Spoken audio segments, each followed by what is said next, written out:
Stop!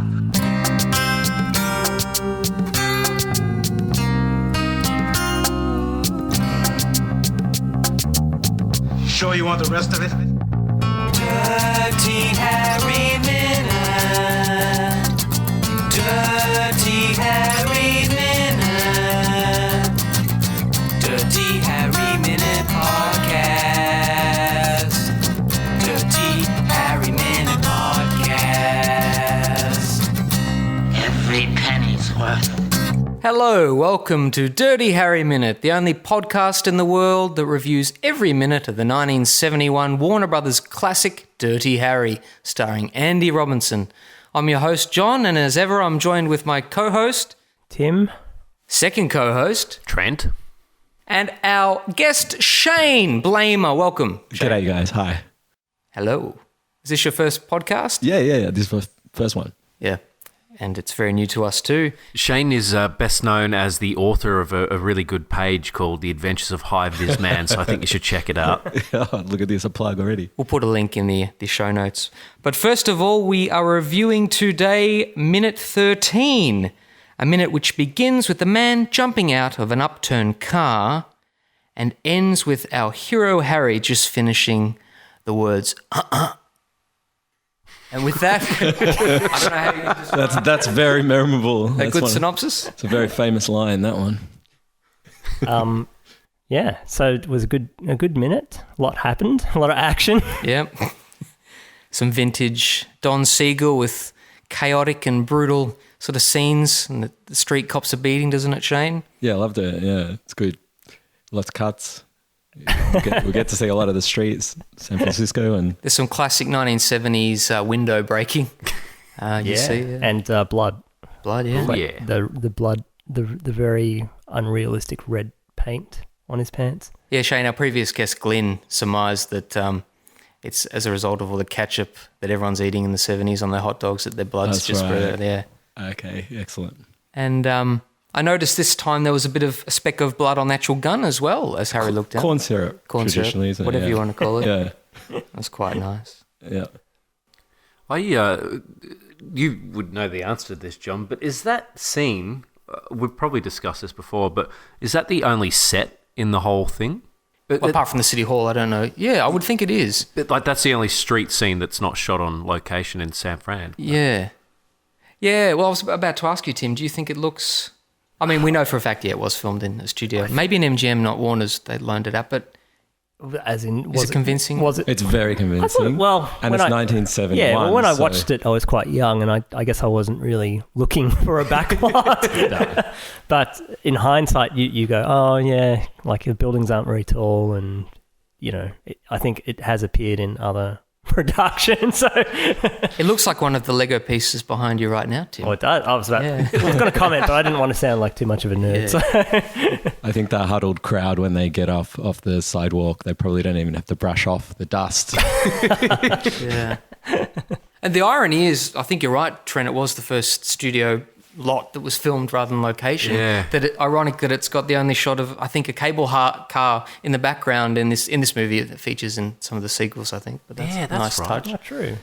Yeah. Well, I noticed that one of the cars is flipped to its side, and they probably needed their own space to turn that car upright Yeah. rather than do it on the real street. One of the more expensive minutes, I might guess.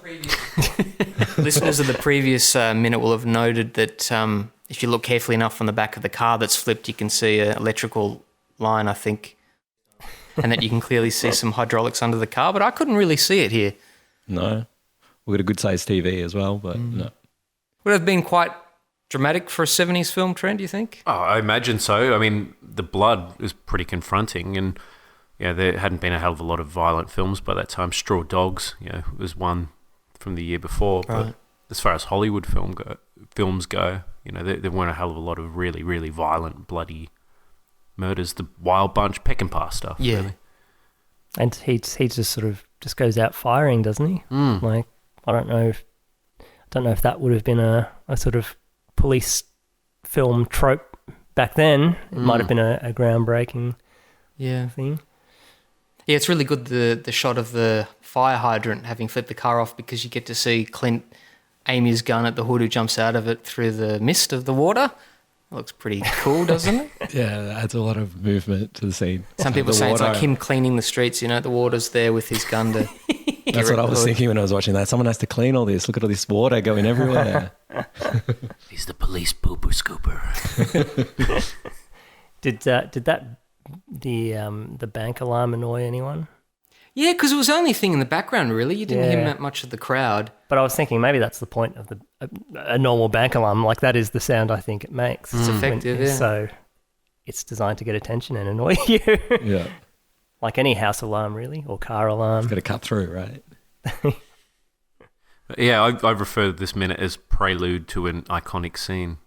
Because the next minute's probably the most iconic in this film. I think that people, misquote and quote and whatnot. It's true. People know it better, I think, from that scene in The Mask where he's just quoting the line with the maracas, I think, or whatever. They butcher it. Some other things I noticed. So in the background, there was a Play Misty for Me marquee, I think. Am I right there, John? Yeah, you are right. That actually came out, I think, the month before Dirty Harry, so I don't think it would have been out in the cinema at that time. Oh, right. Like, it's obviously something that put Because in you there as guys a were gag saying about his were upcoming saying film. last time that did he direct? He directed Misty He directed for that, for but was that Universal. made after? No, I think it Harry? was made like January, February, March, maybe a few months Yeah, okay. before April filming started Dirty Harry. Yeah, far out. Play Misty came out a month and a week before Dirty Harry. November 12, 71. Thank you, Trent. wow. So they Trent is filmed our IMDb announcer, guys. For quick up-to-date research. Wikipedia. Oh, Wikipedia. IMDb concise. Junior. So they're filming them side by side in 1970, 71. Yeah. I'm assuming the studio scenes they would have maybe filmed it before the location, which is the bulk of the movie. Don't know. It definitely wasn't out in the cinemas, so it was a definite nod to Yeah. his upcoming movie. There you go. Play Misty was filmed in September 70, so holy crap, a year and a bit before Harry. It delayed the release. Keep But talking is it? Well, Tim, do you think it's quite noble of Warner Brothers to put a Universal film Well, for subliminally in sure. there? Or how much of a bastard was Clint to negotiate Yeah. getting that in the background? Well, look, if Ng See Ewan's 1985 classic No Retreat, No Surrender can have a banner in the background that promotes Clint Eastwood and Burt Reynolds in City Heat, then I think this film can certainly do it as well. While Trent's been looking at Wikipedia, I had a quick look before we recorded about some continuity errors in IMDb. He says that when he's aiming at the guy that's come out of the car, through the mist, then he's hand over hand on the gun, but then afterwards he's hand on the wrist. So IMDb intervention. April 71, they started filming Harry. Nice. So, God, 7-8 months. So I'm not doing the maths right now. I'm Yeah. just blurting out numbers. After You're they started about filming right. it. I wonder if we would have seen it in the pan and scan TV version. I'll have to dig out the old I don't VCR. think so, because Oh, possibly not. Yeah. it's awesome in a way watching this really chopped up. I'll be honest, listeners, I'm not watching this whole thing together at the moment. I'm watching it minute by minute. And this is the first time I've not seen it in pan and scan. So it's quite eye-opening. Wow. You're watching it on your phone? No, I watched the first 5 minutes on my phone. It was on YouTube. Yeah, because I literally watched it on my phone. It wouldn't work on my TV. Like those, I don't know, pirates in Hong Kong or whatever, they're supposed to give me every movie for free. And I guess my TV is so old, it just doesn't have the drivers and it just didn't play properly. So I moved to the little screen. So I definitely wasn't seeing any marquees and This is how David Lynch wants us all to watch films on our phones and iPads. If you don't know what I'm talking about, bless look him. up David Lynch's plea. he hates it, does he? I think I read that somewhere. Yeah. But I don't like his Twin Peaks, so he can go boop himself. Is there a dump box? Are we allowed to swear? Yeah, I'll just. Oh, that's good. So this is the cocktease minute. Yeah, it is a cocktails minute. Because exactly. the next minute is going to be massive. It's the slow grind. Yeah. I prefer the pre. Trent, when you mentioned that started filming April 71, Yeah, yep. that actually kind of answers a question for me, because sometimes when I watch movies, I don't know about you, or like this film, when you watch it again and again, you sort of think, I wonder what season this was filmed in. Yeah. And it would make sense because it's spring/summer, Yeah. probably. But San Fran's always sunny but windy, right? Yeah, true. Yeah. He's always wearing a coat in Yeah, every true. scene, so it can't be that hot. That's because he's a chicken. Just a little wuss bag. Did anyone see the guy crouching behind the car quickly as Harry goes over to the hood, and it's a guy with the mustache and the hat? And Yeah. I'm just sort of hoping it's Don Siegel, but I can't confirm that. I didn't pause. Didn't see that. Is he meant to be one of the... I don't know if he has a cameo in this movie, but I thought maybe. What did Wikipedia listeners- say? I haven't checked that yet. Nah, nothing about that. Damn it. Did everyone believe Harry was really shot by some of the shotgun buckshot? He just sort of glances down and shit. No. He doesn't seem too bothered. He seems like... Oh, he is meant to be a tough, macho policeman. So what is this? This is a shotgun, so it's just a couple of pellets in his leg. Is this what happened? Is this what happened? I guess so. Yeah, okay. And it was at quite a distance, I guess. So. Yeah. I did think the crowd of people right outside the bank was a bit unrealistic. Yeah, they were pretty close. Normally in that situation, wouldn't you scram as soon as it's safe to? Yeah, I noticed that on the rewatching. Is that Harry approaches and they, get up. Oh, everything's fine now. Yeah. I'd be thinking, who the hell is this guy? He's enormous. No, he doesn't have his badge. His gun is enormous and he's enormous. So imagine how big that 44 is. I think what you say is very logical, Tim, but it gives the opportunity of seeing Harry going up and no pretense of reassuring the people that everything's all right. He just goes to He doesn't care. screw with Doesn't care about the people. perpetrator, That's to it. give him shit. Just wants justice. Well, he's got his poker face on at this point. He's got to do a bluff, right? It's all about solving the crime. He doesn't really care about the fallout or what people think about it. Yeah. And at the end of the movie, flashing forward, he doesn't even see if the kids are okay in the bus. He's just up the corridor to get to Scorpio. Just consulting moviemistakes.com, highly reputable site, I imagine, with a name like that. Director Don Siegel's cameo role is later in the film. I won't say what it stuffed is, but yeah, we'll have a look. Please let us guess when we get to that. Oh, minute, yeah, Shane. yeah. Don't give it away. Another IMDb intervention. IMDb